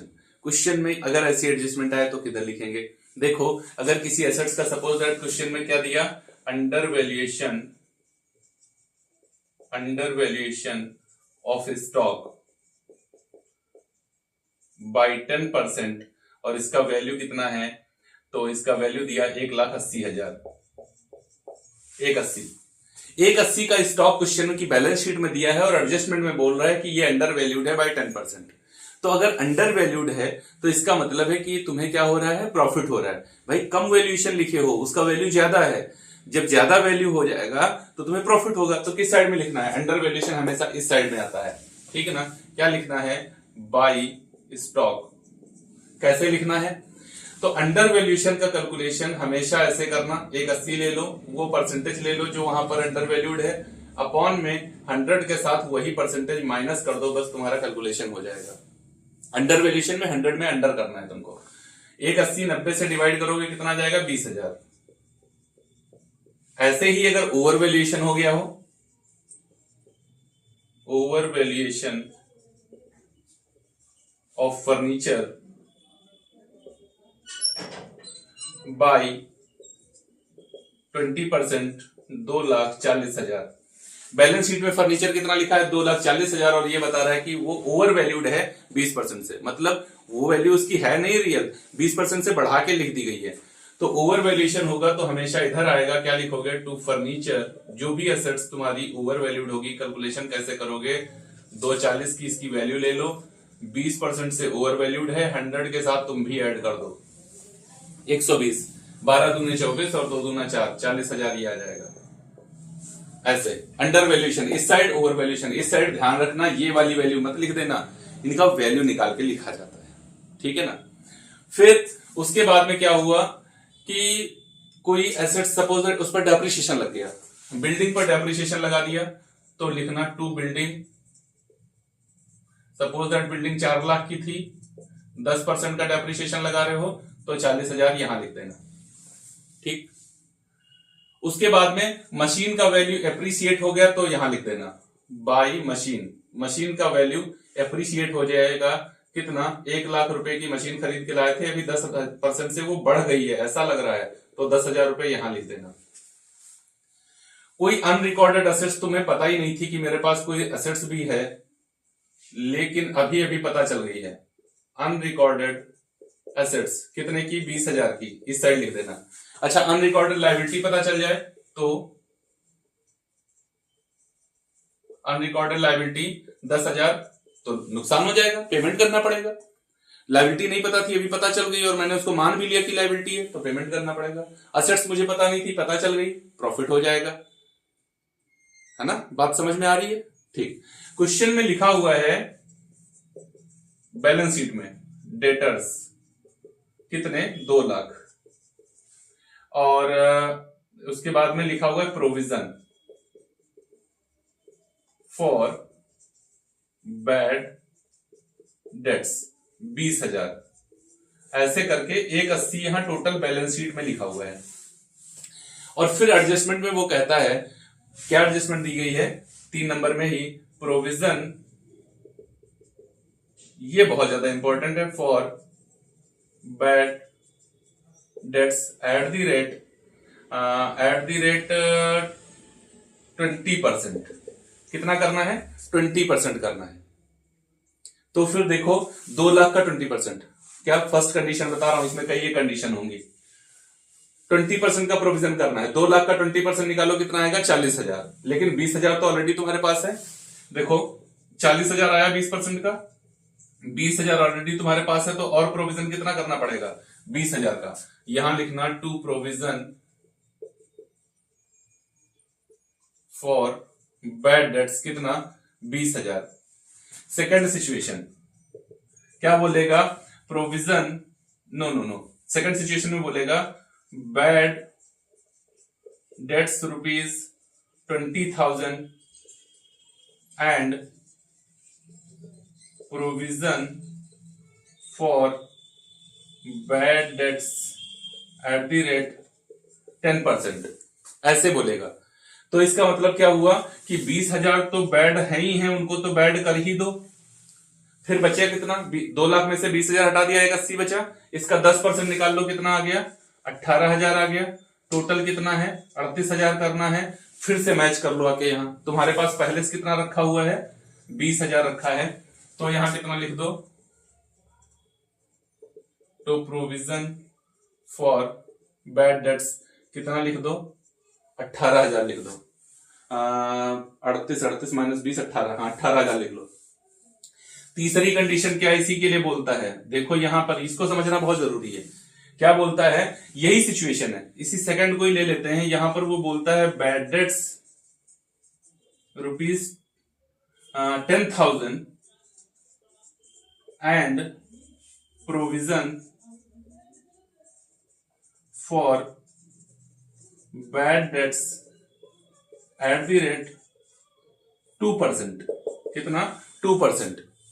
तो इसका मतलब क्या हुआ कि ये बोल रहा है 10,000 तो बैड है ही है, प्लस 2 लाख में से 10,000 हटाओ कितना बचेगा 1,90, और 1,90,000 का 2% निकाल लो तो कितना आएगा 1,90 इंटू 2/100, 19 दूना 3800, टोटल कितना होता है 13,800। और तुमने प्रोविजन पहले से कितना कर रखा है 20,000 का, है ना, कितना प्रोविजन कर रखा है 20,000 का, होना कितना चाहिए 13,800 रुपए का, तो 6,200 रुपए का फायदा हो रहा है। यहां पर ला करके लिखोगे बाई डेटर्स कितना 6,200 रुपए। बात क्लियर है। रिवैल्यूएशन में सबसे ज्यादा कंफ्यूजिंग यही पॉइंट होता है। देखो 3 कंडीशन है, तीनों मैंने आपको यहां पर समझा दी है। Okay, under valuation, over valuation समझा दिया, कोई भी एसेट्स डेप्रिशिएट हो रही है, एप्रिशिएट हो रही है, कोई भी एसेट्स, हाँ एक पॉइंट और, अगर कह रहा है कि पेटेंट्स रिड्यूस्ड टू ₹40,000 और बैलेंस शीट में पेटेंट्स कितने लिखे 1 लाख के, और क्वेश्चन में क्या कह रहा है पेटेंट्स रिड्यूस्ड टू ₹40,000, इसका मतलब है कि वो 40,000 के ही रह गए। अब तुम्हें डेबिट साइड में जब भी कभी रिड्यूस टू वर्ड यूज करता है तो जितनी एसेट्स बोले वो उतनी की ही रह गई, तो यहां तुमको क्या लिखना है पेटेंट्स 60,000। ओके, अब क्या करना है देख लो किस साइड का वैल्यू ज्यादा है, जैसे इस क्वेश्चन में देख रहे हैं तो यही वैल्यू हमें ज्यादा लग रही है। टोटल कर लो कितना आएगा 40 40 80 80 और 10 90 90 और 20 90 और 20 एक 10 एक 10 और 10 एक 20 और 60 कितना हो जाएगा एक 80 और एक 8 एक 88, यही यहां ले लो, ठीक है ना। 4 4 8 8 8 1 9 9 2 11 11 1 12 12 6 18 18, ठीक 1,88,000। और इधर कितना हो रहा है 20 20 40 और 10 50 और 56,200, तो 1,88 माइनस 56 200 008, और यहाँ पर 7 से 6 जाएगा तो 1, यहाँ पर 8 से 5 जाएगा तो 3, और यहाँ पर 1 31,800 आया। और इसको डिवाइड कर दो किसमें, सपोज दैट ए और बी पार्टनर हैं और उनका रेशियो है इक्वल 1:1, तो कितना आएगा 2 छंग 12 2 पंचे 10 2 नाम 18 0 0 65,900 65,900। कैसे लिखोगे इसको फिर, अगर लॉस आया है तो यहां पर लिखोगे बाई एज कैपिटल और बाई बीज कैपिटल कितना 65,900 और 65 लिखो भाई 65,900, अरे क्या कर रहे हैं 65,900, और टोटल यहां पर कितना आया था अब याद नहीं, चलो अच्छा इसको टोटल कर लेते हैं 0 0 0 9 9 9 9 18 और 5 5 10 1 11 और 6 6 12 1 13 1 31,800। ऐसे बनता है रिवैल्यूएशन अकाउंट। सारी एडजस्टमेंट यहाँ पे बता दी है, मोस्ट इंपॉर्टेंट एडजस्टमेंट बता दी है, इनको याद रखना तो मैक्सिमम टाइम तुम्हारा क्वेश्चन सही होगा, रिवैल्यूएशन अकाउंट कभी गलत नहीं होगा। और अब चलते हैं लास्ट टॉपिक हमको कवर करना है एक्युमुलेटेड प्रॉफिट्स और partners capital adjustment. Partners capital account ही पढ़ते हैं, वहीं पर एक्युमुलेटेड प्रॉफिट्स का एडजस्टमेंट भी आपको समझा देते हैं। अभी ना लास्ट टॉपिक जो हम लोग रिवैल्यूएशन कंप्लीट कर रहे थे उससे रिलेटेड जर्नल एंट्रीज बताना रह गया आपको, मैं बता दे रहा हूं क्योंकि आपके पास तो रिवैल्यूएशन अकाउंट बना हुआ होगा। देखो डेबिट साइड में जितना जो कुछ भी लिखा है इन सब के लिए है रिवैल्यूएशन अकाउंट डेबिट, और क्रेडिट साइड में जितना जो कुछ भी लिखा है इन सब के लिए है रिवैल्यूएशन अकाउंट क्रेडिट। मतलब एंट्री क्या, सपोज दैट तुमने क्या किया ओवर वैल्यूएशन कर दिया असेट्स का तो revaluation account debit to assets, depreciation लगाया revaluation account debit to assets, कोई लायबिलिटी आपकी इंक्रीज कर गई तो revaluation account debit to liability. अब लॉस हो गया रिवैल्यूएशन, प्रॉफिट हो गया रिवैल्यूएशन में तो revaluation account debit to partners capital. क्या किया अंडर वैल्यूएशन कर दिया assets account debit to revaluation. उसके बाद क्या किया कि कोई एसेट्स का वैल्यू इंक्रीज कर गया तो फिर assets account debit to revaluation.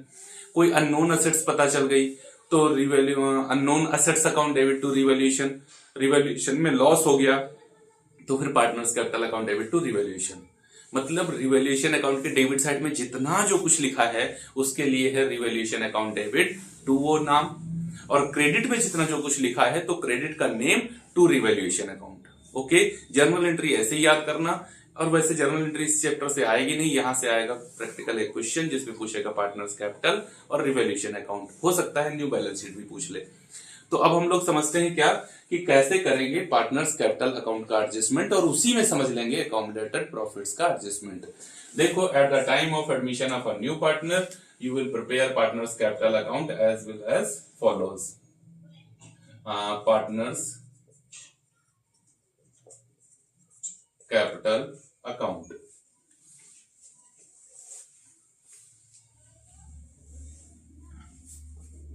कौन कौन है पार्टनर? 3 पार्टनर ले लेते हैं हम लोग, ए और बी न्यू, ओल्ड और सी न्यू। तो इस तरीके का फॉर्मेट बनेगा क्या? Particulars A B C, particulars A B और सी, सारी चीजें यहीं पे बता दे रहा हूं। सबसे पहले क्या करना, देखो मेरे हिसाब से ना तो सीक्वेंस जो मैं बता रहा हूं वो कर लेना। सबसे पहले लिखना बाय बैलेंस बीडी, और यहां पे क्या लिखेंगे? जो बैलेंस शीट में कैपिटल दी हुई है पार्टनर्स की, ओल्ड पार्टनर्स की capital given in balance sheet, balance of old partners capital given in balance sheet. Suppose that 5 lakh रुपए दिया हुआ है ए का कैपिटल और 3 लाख रुपए दिया हुआ है बी का कैपिटल, सी का कुछ नहीं क्योंकि ये तो अभी अभी आया है। फिर उसके बाद में क्या हुआ, क्या लिखेंगे? By cash account. क्यों? न्यू जो पार्टनर आ रहा है सी, सपोज दैट वो 4 लाख रुपए लेके आ रहा है अपने शेयर के लिए, तो उसका कैपिटल ऐसे यहां लिख देना। फिर उसके बाद क्या करना? बाय प्रीमियम फॉर गुडविल या फिर न्यू पार्टनर्स करंट अकाउंट। ये गुडविल कब लिखोगे? जब वो कैश में लेके आएगा, और न्यू पार्टनर्स करंट अकाउंट कब लिखोगे? जब वो कैश में गुडविल नहीं लेके आएगा। सेक्रीफाइसिंग रेशियो में डिवाइड करोगे। हम मान लेते हैं कि गुडविल आई थी 50,000, गुडविल कितनी आई थी? 50,000, और ए और बी दोनों इक्वल सेक्रीफाइस कर रहे हैं, तो 25,000 मिल गई इसको और 25,000 मिल गई इसको। क्लियर है? तो ये 3 काम कर लेना। फिर उसके बाद चौथा नाम क्या लिखेंगे? प्रॉफिट या फिर लॉस ऑन रिवैल्यूएशन। तुम्हारे रिवैल्यूएशन अकाउंट में प्रॉफिट हुआ या लॉस हुआ उसको लिख लेना। सपोज दैट तुम्हारे रिवैल्यूएशन में हो गया लॉस, तो यहां पे लिखोगे ओके रिवैल्यूएशन अकाउंट, और लॉस हुआ सपोज दैट कितना मान लेते हैं? 80,000 का मान लेते हैं, और इक्वल पार्टनर मान लेते हैं, तो फिर ये 40,000 और 40,000। ठीक, ये मत सोचना कि क्वेश्चन हम इजी कर रहे हैं, तुम्हें अभी समझना। देखो, रिवीजन के टाइम पे 1 शॉर्ट वीडियो इंपॉर्टेंट होता है, और रिवीजन के टाइम केवल कॉन्सेप्ट की क्लियरनेस चाहिए होती है तुमको, बस। बाकी सारी चीजें तो पहले से पढ़ रखे हो ना। ओके, तो ऐसा कर लिया, सी को कुछ नहीं मिलेगा। फिर उसके बाद क्या? 4 नाम देखना जाके कहां पर? बैलेंस शीट में। 4 नाम कौन कौन? WCR, IFR, journal reserve, PL account. Okay, तो क्वेश्चन में सपोज दैट बैलेंस शीट में ये चारों नाम मिलेंगे लायबिलिटी साइड में, तो वहां पे दिया हुआ जर्नल रिजर्व, तो क्या लिखोगे? Bye journal reserve. 1 लाख का दिया है तो 50,000 इसको दे दो और 50,000 इसको दे दो। लेकिन पीएल का बैलेंस ना एसेट साइड में दिया है, एसेट साइड में पीएल का बैलेंस, एसेट साइड में पीएल का बैलेंस दिया हो तो लॉस होता है, या फिर लिखा ही हो डेबिट बैलेंस ऑफ पीएल, तो लॉस है, तो यहां पे लिखोगे to profit and loss. Suppose that तुम्हें 50,000 का लॉस हो गया तो 25,000 यहां पे आएगा और 25,000 ये लॉस बियर करेगा ऐसे। WCR, IFR first second chapter जहां पर चेंज इन PSR पढ़ाया, बहुत अच्छी तरीके से पढ़ा के आया हूं, लेकिन फिर से बताता हूं। सपोज दैट तुम्हारे पास में ना WCR में 50,000 रुपए है, इसके खिलाफ क्लेम जो है तुम्हारे यहाँ वो 20,000 का है, तो फिर 30,000 बच गए, 30,000 पार्टनर को दे दो by WCR workman compensation reserve. 30,000 को डिवाइड करोगे कितना आएगा? 15,000 और 15,000। फिर IFR तुम्हारे पास में था 1 लाख का। बुक वैल्यू मार्केट वैल्यू में जो डिफरेंस है, book value minus market value का जो डिफरेंस है वो है 60,000, तो 40,000 फिर भी तुम्हारा बच रहा है। Okay. Book value market value of investment, suppose that book value है कितनी 2 लाख मान लेते हैं और मार्केट वैल्यू कितनी है 140, तो कितना नुकसान हुआ 60,000 का। और तुम्हारे पास IFR में रखा हुआ 1 लाख रुपए, तो 1 लाख में से 60,000 लॉस निकाल दिया, 50,000 40 बच गया, पार्टनर को दे दो। बाई IFR 20,000 20,000, कुछ नहीं बचेगा तो कुछ नहीं देंगे, बचेगा तो देंगे, नहीं बचता तो नहीं देते। एंट्री समझनी है तो वो सेकंड नंबर 1 शॉर्ट देख लो जाके, लिख लिया तुमने चारों बातें, बस पार्टनर्स कैपिटल अकाउंट खत्म हो गया।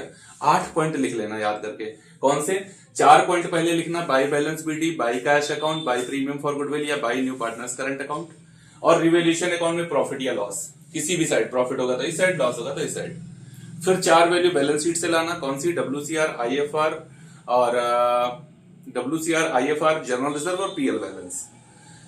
PL का बैलेंस लायबिलिटी में होगा तो इस साइड आएगा, असेट्स में होगा तो इस साइड जाएगा, लायबिलिटी में अगर डेबिट बैलेंस करके लिखा है तो भी इसी साइड जाएगा। ऐसा करके तुम्हारा पार्टनर्स कैपिटल अकाउंट बन चुका है। अब यहां पर पार्टनर्स कैपिटल अकाउंट तुम्हारा बन चुका है। टोटल कर लो 4 लाख 4 लाख, यहां पर इसका टोटल करो 3 लाख 25 और 15 40, 40 और 50 90 और 20 4,10,000, 4,10,000, इसका टोटल करो तो 25 और 15 40, 40 90 और 20 1 10, 6,10,000। परेशान मत होना, अभी बिल्कुल समझा रहा हूं, बहुत ज्यादा चीजें समझ में आएंगी तुमको। 6 10, 4 10 और 4 लाख। यहां लिखना है to balance CD, to balance CD, इसमें से 75,000 माइनस करो, ये सॉरी 65,000 माइनस करो, क्या बचेगा, तो पहले 5 तो ऐसे ही ले लो, उसके बाद में 5 5 10 हो गया, 4 2 6 1 7 हो गया, और यहां पर है 10 से 7 जाएगा तो कितना बचेगा 3, और उसके बाद में यहां पर क्या बचेगा 5, 5,35,000, 5 35 और इधर हुआ 4 2 6 मतलब 65 और 70 30 नहीं 45 बचेगा, 5,45,000, 5,45,000। यहां पर 65,000 माइनस करोगे तो क्या बचेगा 4 लाख में से सीधे 65 माइनस कर दो तो 3 35 और 10 और जोड़ दो 3 45 बचेगा। अगर क्वेश्चन है साइलेंट मतलब कैपिटल एडजस्टमेंट की कोई बात नहीं कर रहा है, तो फिर पार्टनर्स कैपिटल अकाउंट तुम्हारा कंप्लीट बन चुका है। अब ये वाले पार्टनर्स कैपिटल अकाउंट के जो बैलेंस हैं ये न्यू बैलेंस शीट में जाएंगे और यही पार्टनर्स के कैपिटल अकाउंट होंगे। पार्टनर्स के capital account new balance sheet में कौन से होंगे, ए का ये, बी का ये और सी का ये। लेकिन हम लोगों ने 5th कंडीशन पढ़ी थी adjustment of partners capital account. 2 adjustment होती हैं पार्टनर्स के कैपिटल अकाउंट की, और जब ऐसी एडजस्टमेंट की बात करें तो यहां पर क्वेश्चन को थोड़ा और आगे बढ़ाना। अगर एडजस्टमेंट की बात नहीं कर रहा है तो क्वेश्चन कंप्लीट हो चुका है, लेकिन अगर एडजस्टमेंट की बात कर रहा है तो क्वेश्चन को थोड़ा और बढ़ाएंगे, इस बैलेंस को ब्रॉट डाउन करेंगे। बाई बैलेंस BD क्या 5,45,000, 3,45,000 और सी को करो डैश। क्यों? क्योंकि 2 एडजस्टमेंट होती हैं। फर्स्ट एडजस्टमेंट क्या बोलेगा, new partner bring his share of capital in proportion of old partners capital. Okay, new partner bring his share of capital in proportion of old partners capital. Suppose that C जो है वो 1/5 के लिए आया, किस share के लिए आया 1/5 शेयर के लिए आया। इसका मतलब है कि remaining share of the firm क्या है 1 - 1/5 इज इक्वल टू 4/5। क्या है रिमेनिंग शेयर 4/5। ओके, तो जब कभी ये कंडीशन हेडिंग डाल दो, when new partner bring his share of capital in proportion of old partners capital, तो क्या करना है, देखो अगर 1/5 उसका शेयर है तो 4/5 किसका है, ए और बी का, और 4/5 के लिए इनकी कैपिटल ये है। कैसे कैलकुलेशन करोगे, ए and B's capital for 4/5 share is rupees, total कर लो कितना आएगा, 45 45 90 और 5 3 8, 8,90,000, 8,90,000। तो total capital of the firm, total capital of the firm 890 into 5/4, ऐसे डिजिट्स अपोजिट कर दो तो टोटल वैल्यू आ जाएगी। सॉल्व कर लो कितना आएगा, 4 दूना 8, 4 दूना 8, फिर एक बचेगा 2 हो जाए 10 हो जाएगा, 4 दूना 8, फिर 2 बचेगा 20 हो जाएगा, 4 पंचे 20 और 5 0 0 5 0 0 55 25 के 5, 5 दूना 10 2 12, 5 दूना 10 11, 5 दूना 10 और 1 11, 11,12,500। टोटल कैपिटल फर्म की क्या है, 11,12,500, और न्यू पार्टनर किस शेयर के लिए आ रहा है, 1/5 शेयर के लिए आ रहा है, तो वो इसका 1/5 लेकर के आएगा। ओके, 1/5 कितना होगा, 5 दूना 10, बचेगा 1, फिर हो जाएगा 5 दूना 10, बचेगा 1, हो जाएगा 12, 5 दूना 10, बचेगा 2, हो जाएगा 25, 55 25, ओके, और 0 0, मतलब 2,22,500 रुपए उसको लेकर के आने होंगे। कितने लेकर के आने होंगे, 2,22,500। तब ऐसे कैलकुलेशन करोगे, 2,22,500। ओके, कंडीशन क्या है, when new partner bring his share of capital in proportion of old partners capital, तब ऐसे कैलकुलेशन करोगे। अब टोटल यहां का किया 545, 345 और 22255, यही यहां पर लेके आना, 545,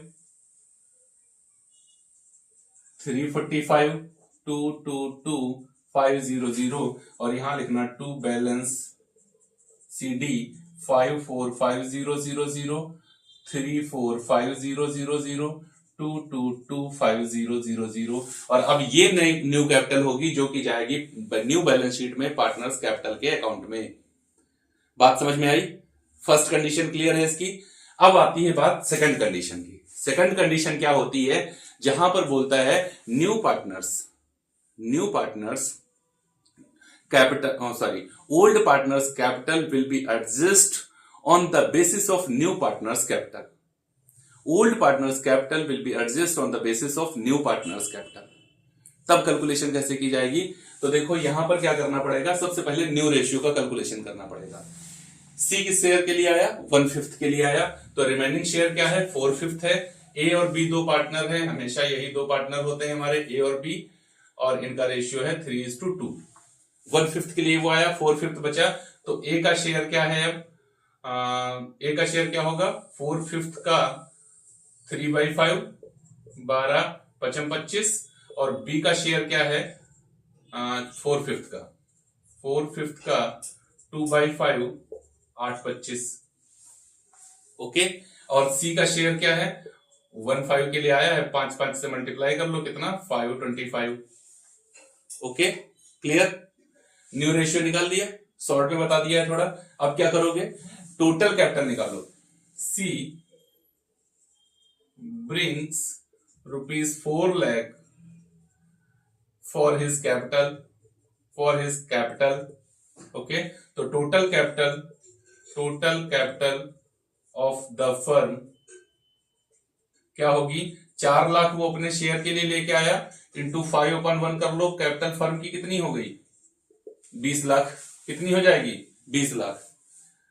ये कंडीशन कौन सी है, when old partners capital will be adjusted on the basis of new partners capital. तो न्यू पार्टनर कैपिटल 4 लाख लाया, 5/1 के लिए, तो टोटल कैपिटल फर्म की कितनी होनी चाहिए, 20 लाख। और इस 20 लाख को कैसे डिस्ट्रीब्यूट करोगे, 1225 में, 825 में, 525 में। ओके, तो क्या करते हैं, 20 लाख को सबसे पहले 25 से डिवाइड कर लेते हैं। यहां पे लिख देता हूं, 20 लाख को डिवाइड कर लो 25 से, कितना आएगा, 25 8 200 होता है, यहां तक क्रॉस हो गया, 80,000 आ गया। अब 80,000 को 12 से करोगे मल्टीप्लाई, तो फिर ए कितना लेकर के आएगा, 12 8 96, 9,60,000। बी कितना लेके आएगा, 8 8 64, 6,40,000। 640 और 8 पंचे 40। कैसे समझोगे कि तुम्हारी कैलकुलेशन सही हुई गलत हुई? देखो न्यू पार्टनर कैपिटल कितनी लेके आ रहा था मेरे क्वेश्चन में? 4 लाख। उसका कैलकुलेटेड कैपिटल भी कितना आया? 4 लाख। जब ये सिचुएशन होगी तो इसका मतलब चीजें ठीक है एकदम। अगर यही उसका जो कैपिटल वो लेके आ रहा था वही आ जाए कैलकुलेशन में, इसका मतलब तुम्हारी कैलकुलेशन एकदम ठीक है। अब जब इस तरीके से कैपिटल का एडजस्टमेंट करोगे तो क्या लिखोगे? अब देखो ये वाला पोर्शन हट गया है, ये फर्स्ट पार्ट था जब क्वेश्चन साइलेंट होगा, ये सेकंड पार्ट है when new partner bring his share of capital in proportion of old partners। अब ये थर्ड पार्ट यहां से शुरू होता है। अब क्या करना है तुम्हें? ये वाले बैलेंसेस जो फर्स्ट नंबर क्वेश्चन के हैं ये ऐसे ही कैरी डाउन यहां पे कर लेने हैं, बाई बैलेंस ब्रॉट डाउन कर लेना है। सॉरी, कितने? 545, 345 और हाँ 4 लाख। ये भी तो पता ही है ना, 4 लाख तो वो लाया है, 4 लाख। ठीक, क्लियर हो गया एकदम? समझ में आया? सर ये भी कंडीशन बीच में, अरे अब ये नहीं रह गई है, अब ये और ये वाली कंडीशन चल रही है। पहली सिंपल कंडीशन, दूसरी में ये और ये चली, तीसरी में ये और ये चल रही है। इसको डिलीट मानना, तीनों एक ही फॉर्मेट में समझा रहा हूं। अब क्या करेंगे? ये कैपिटल नई वाली आ गई ना, इसको यहां लिखना टू बैलेंस CD। कितनी? 9,60,000, 9,60,000, 6,40,000 और फिर ये आ गया 4 लाख। अब क्या करेंगे? जो ओल्ड पार्टनर्स हैं वो या तो कैपिटल इंट्रोड्यूस करते हैं और या फिर विड्रॉल करते हैं एज पर सिचुएशन। अगर उनकी कैपिटल पहले से ज्यादा है, लगी हुई है, पहले ही फर्म में ज्यादा लगी हुई है तो वो विड्रॉल कर लेंगे, पहले कम है तो वो लेके आएंगे। और ये एडजस्टमेंट कैसे किया जाता है? थ्रू करंट अकाउंट या फिर कैश और बैंक। और यहां पर एडजस्टमेंट कैसे करना? थ्रू कैश और बैंक से ही एडजस्टमेंट करना। अब देखो ए का कैपिटल कितना होना चाहिए? 960 है, कितना? 545 होना कितना चाहिए? 960 है, कितना? 545। इधर इसका टोटल करो 960, यहां लेके आओ 960, इसमें से 545 माइनस कर दो तो 4,15,000। इसको कैश लाना पड़ेगा, कितना? 415 बाई कैश या फिर बैंक अकाउंट, जो कुछ तुम लिखते हो, ठीक है ना? 415। इसकी कितनी होनी चाहिए? 640 है, कितनी? 345। लेके आओ भाई, लेके आओ, नहीं बनेगा, लेके आना पड़ेगा। 640, 345, यहां पर हाँ 3 से 3 जाएगा 40, 3 से 3 जाएगा तो 3 लाख बचेगा और इनको लेके आना पड़ेगा 2,95,000। क्यों? सही है ना? कैलकुलेशन भाई इधर उधर हो जाए थोड़ा देख लेना। 295 लेके आना पड़ेगा। और ये भाई साहब ये तो नए नए आए हैं ना, ये तो कुछ निकालेंगे, और लाने की बात रही तो ये लेके आ ही चुके हैं 4 लाख। लो ये बन गया कैपिटल। 3 तरीके से पार्टनर के कैपिटल का एडजस्टमेंट होता है। First, when question silent. Second, when new partner bring his share of capital in proportion of old partner's capital, then इस तरीके से कैलकुलेशन करोगे। Third, when old partner's capital will adjust on the basis of new partner's capital, तो इस तरीके से new ratio निकालोगे, total capital निकालोगे, उसको इस रेशियो में डिस्ट्रीब्यूट करोगे और यहां पर फिर न्यू पार्टनर्स, ओल्ड पार्टनर्स या तो कैश लेके आएंगे या कैश और इंट्रोड्यूस करेंगे। बात क्लियर है? अब लास्ट कंडीशन में आपको बताता हूं, वो है जर्नल एंट्री की। क्या एंट्री करेंगे? देखो यहां पे तुमने लिखा, जितना भी यहां पर डेबिट साइड में लिखा है, जितना भी डेबिट साइड में लिखा है उन सब के लिए क्या है entry? Partners capital account, partners capital account debit. और जितना इस साइड में लिखा है इसके लिए एंट्री क्या है? Partners capital to partners capital, ऐसे एंट्री। जैसे ये कैश लेके आया, cash account debit to new partners capital means C's capital account. Premium for goodwill account debit to A's capital to B's capital. General reserve account debit to A's capital to B's capital. WCR account debit to A's capital to B's capital. IFR account debit to A's capital to B's capital. Cash और bank account debit to A's capital to B's capital. समझ गए journal entry? जितना इधर लिखा है उन सब के लिए है टू पार्टनर्स कैपिटल। इधर partners capital account debit to revaluation account, partners capital account debit to A's capital account debit, B's capital account debit to revaluation, A's capital account debit, B's capital account debit to profit and loss account. Entry समझ गए एकदम? अब देखो जो balance sheet होती है, balance sheet बहुत simple होती है।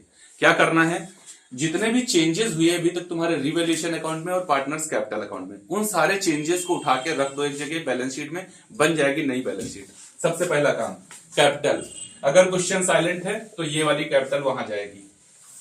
अगर ओल्ड पार्टनर्स के कैपिटल एडजस्ट किए गए हैं न्यू पार्टनर के बेसिस पर तो फिर कैपिटल ये जाएगी। अगर new partner bring his share in proportion of old partners तो फिर कैपिटल कौन सी जाएगी, ये वाली जाएगी। बात क्लियर? और इतने पे पूरा कंप्लीट हो जाता है तुम्हारा सेशन। अगर कहीं पर कोई डाउट रह जाए तो बताना तुम जरूर कमेंट बॉक्स में आकर के, उस टॉपिक से रिलेटेड मैं वीडियो तुम्हें प्रोवाइड करने की अपनी पूरी कोशिश करूंगा, क्योंकि मैं नहीं चाहता एग्जाम से पहले तुम्हें तनिक भी डाउट रह जाए जिसको लेकर तुम एग्जामिनेशन हॉल तक पहुंच जाओ। ओके, तो चलिए बने रहते हैं साथ में। और हाँ, अगर वीडियो तुम्हें अच्छा लगा हो तो शेयर जरूर कर देना अपने दोस्तों के साथ में। मिलते हैं अगले वीडियो में और वहां पर देखेंगे वन शॉट एक साथ में retirement and death of a partner.